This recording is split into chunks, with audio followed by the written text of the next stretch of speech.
Balikan po natin yung balita tungkol po sa hindi bababa sa 31 yung namatay sa bangga ng 2 barko sa dagat ng Talisay City sa Cebu. At sinuspindi na nga po ang operasyon ng mga kumpanya may-ari sa 2 barko at tinitignan po nila ang angrong human error na sanhi ng banggaan. Nakatutok live si Greggy Magdadaro ng GMA Cebu.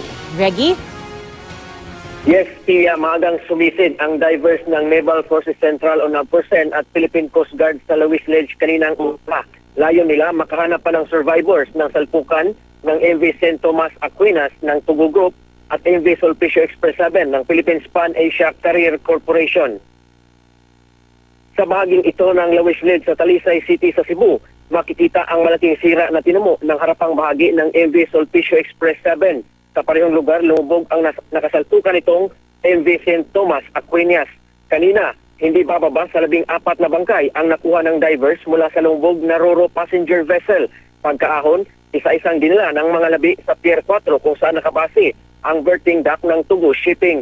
Ayon sa mga otoridad, nasa 125 feet ang lalim ng pinaglubugan ng barko.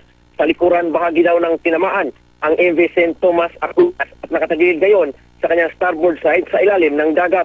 Pasado alas 12 ng tanghali, pansamantalang pinahinto ng NAVFORCEN ang mga ng mga bangkay dahil nasa looban na raw ang mga ito ng barko at hindi na raw kaya ng ordinary divers.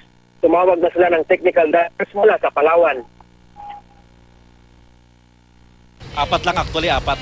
So, but they're equipped for that purpose, yung mas medyo malalim na diving.